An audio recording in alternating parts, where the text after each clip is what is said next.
You may be seated. Proverbs 23. This is an often misquoted, somewhat misquoted verse, but it's not really hard to understand.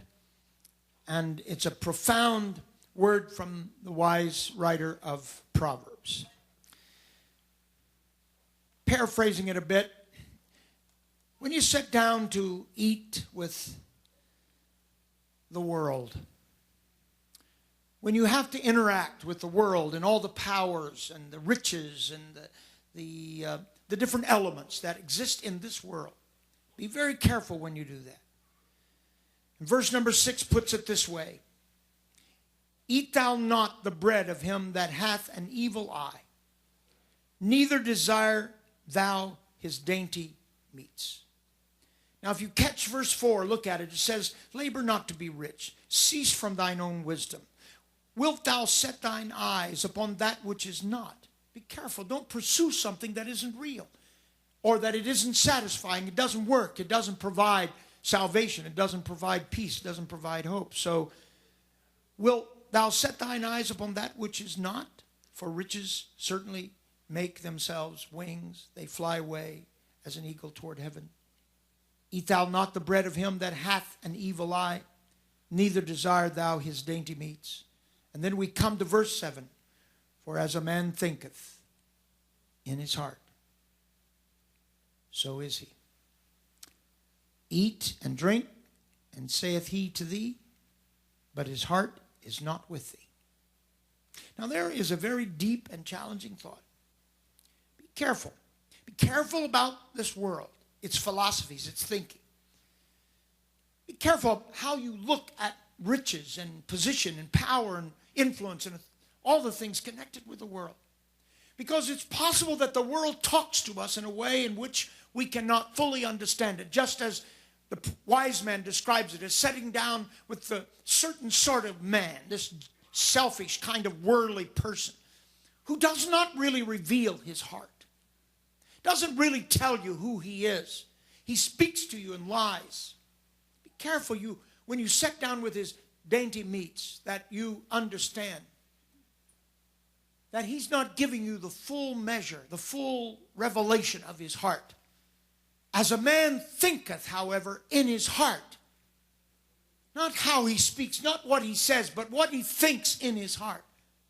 That's who he really is. So you, as a child of God, as a righteous man, a person that's interested in things honest and holy, be careful. Because as the world thinks in their heart, so is the world. It's not altogether what they say. It's what they actually think. Now, how can you know what a man or a person is thinking in their hearts? Someone said it. It's not in the Bible, I don't think exactly this way, but actions. You do know that, don't you? Actions. It's one thing for a man to say, I am thus and so, I am this or that. But actions speak louder than words. What people do reveals to us what they really have in their heart. If we love people, we express that love. For God so loved, he didn't love it from some distance. We couldn't even describe where heaven is or where God dwells. Where is the dwelling place of God? But God, wherever that dwelling place was, did not remain aloof. He did not remain distracted. He did not remain just a creator that looked down upon us and felt sorry for us. But God so loved us, his creation, that he gave his only begotten son. He came because he loved us and died for us that we might have life. And I know the explanation in a doctrinal or theological sense is more complicated than I will say it today. But let's just put it in the way that we can really appreciate it. That's what Christmas really should be about, especially for us, is that God loved us. He gave himself for us that we might have life. He not only talked the game of love, he acted it out. And here's the crisis. Here's the crisis for our day as it pertains to Christmas, as it pertains to spirituality, as it pertains to church, as it pertains to our lives, our marriages, our interactions with one another. Here's the main thing. what is really in our hearts? That's always the big question. That's the big question in every business deal. What is this man really thinking? What is in his heart? That's the question when a person comes to the altar. That's the question that God is trying to get you to acknowledge. He doesn't just want you to come and sign the book and say, well, I'm willing to join the church. He's interested in knowing what is in your heart. You understanding what is in your heart. Now, God looks on the heart. He knows a man by what is in the heart. We have to wait for the man to act before we really know. But God knows your heart before you act. He knows who you really are. If you love your wife, and if your wife loves you,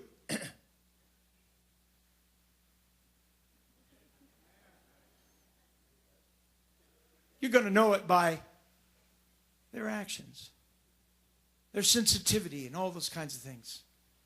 So here we are.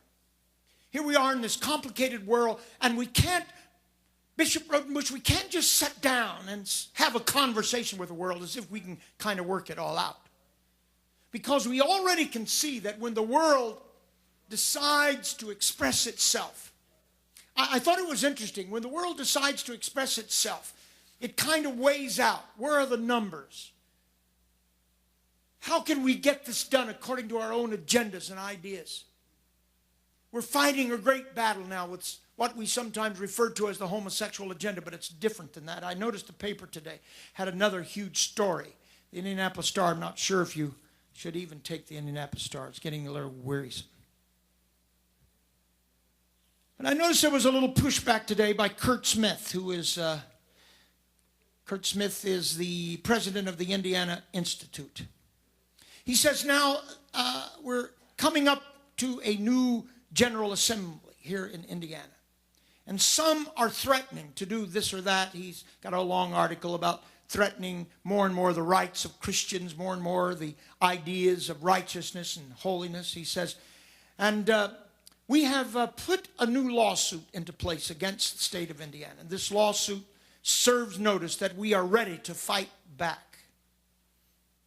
Our founding freedoms must be protected for all Hoosiers, and it includes all Hoosiers, regardless of their bent sexually or regardless of their religious beliefs. He's talking about all people. He's also talking about Christians.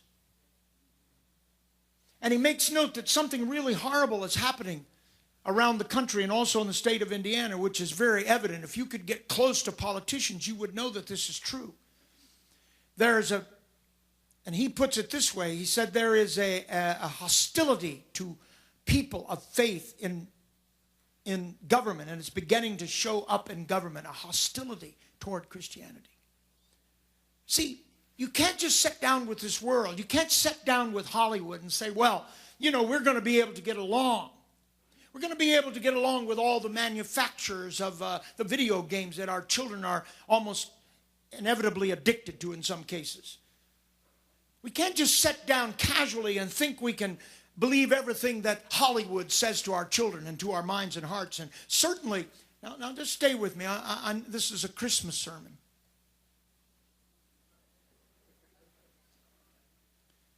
It's very important, you know, that we understand the Christmas story more in not just in the context of the camels and Bethlehem. We need to understand that Christmas was about a message. It was about an act of deliverance. It was about the redemption of the world through the coming of Jesus Christ. It was about a hope for mankind. It was an answer to the sin problem. Can I get a witness? For God so loved the world, he came to this world to redeem the world, that the world through him might be transformed and made into new creatures. But you cannot just sit down with this world and believe everything that the world says to you. And the old wise men said it in Proverbs. Yes, you can sit and you can eat the dainty meats and you think that you know, but you really don't know until you analyze carefully what is in the heart of the man with whom you are having dinner. For it is in the heart that you discover the real nature of the problem and the situation. It's in the heart of our culture.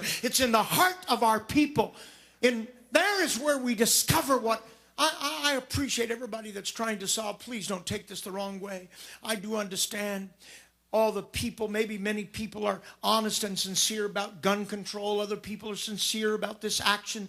We're sincere about education, of course, and helping and poverty and all those things. But the real problem of our society today is the condition of the human heart. Because the hearts are turned toward the world. The hearts are turned toward immorality and unrighteousness and godlessness. And until we can fix the heart, as a man thinketh in his heart, how do we know? He acts it out. He lives it out. When someone can just walk into a room and slaughter and rape and kill, you've got to say, how can this happen? It's an affliction. It's more than affliction. It is a disastrous calamity in the heart and the mind and the reasoning and the rationale of a human being. This is not a game we're playing today. This is serious business. What's happening in our schools is serious business. I personally was happy. I understand it. I can rationalize with the woman teaching the geography class this past week, and she gives the assignment. She called it geography, and she gave the assignment of writing out the conversion vows of Islamic religion in calligraphy. How many saw that article? You saw that article? And this was a little effort to help in her idea of it. The teacher's idea of it was that young people could be taught that there was a difference between Christianity and Islamicism and so forth, and this would be good. And so we'll have all the kids write in calligraphy. They'll copy calligraphy, and the calligraphy, the message of the calligraphy will be, of course, the opening statements of a conversion. And there was a little girl that just said, I will not do that. I don't know who she was. I don't know what church she went to. But here's another young person. Thank God for young people with conviction. Like our young lady down in Kentucky that says, I'm sorry, I just won't do that. So here's another little girl that says, no, I'm not going to write that down. I'm not going to take that vow. I'm not even going to write it. I understand it's a geography class. And finally, the whole town gets stirred up. Thank God. Thank God somebody's saying, I'm glad that Mr. Smith, was that his name, the family group here. I'm glad he's sending out the warning to all the politicians. We are planning on doing a little kickback here. We are planning on saying, wait a minute, we object to that. Because we know we can't just listen to what you say. Aren't you kind of tired, like most Americans, of people that tell you they're going to do such and such, but they do the very opposite? They're going to protect Christianity and values and religious freedoms, but they do the very opposite. They're going to lower taxes, but they do the very opposite. They're going to reduce your health bills, but they do the very opposite. What kind of chaos is developing? Well, the Bible says it this way. You can't really know a man's heart until you watch his actions. You're not a Christian if you're lying to your friends and to your neighbors and to your wife and to your husband. That doesn't make you a Christian. Your actions speak louder than your words. As a man thinketh, that's the way he really is. And we've got to get a hold of this because these are very serious times. Can I get a witness? Now, maybe I should just stop right here and we all go home. And you have to forgive me for this. And thank you for the Christmas gift. I'm glad I got it before I preached. And that was a joke. I don't know of anybody I could preach to that's more supportive. But listen, even those of us who consider ourselves the most spiritual, there is a possibility that we could lose our nerve and our verve in these last days. There is a possibility that we could just get weakened in our soul and in our mind because it's hard to get hammered every day by your parents and hard to get hammered every day by your friends and relatives. It's hard today to go to a, shall we say, a family reunion. This is not true in every case, but in many cases, people are going to family reunions, and especially holiness people and apostolic people, and you're getting hammered. Your children are getting hammered. Sometimes your old uncle, your old brother, your old brother-in-law will take your own little children aside and try to indoctrinate them. We live in a very wicked world. I got a question for this world today. What's wrong with holiness? Not everybody that practices holiness is participating in self-righteousness. Holiness is an expression of what is in our heart.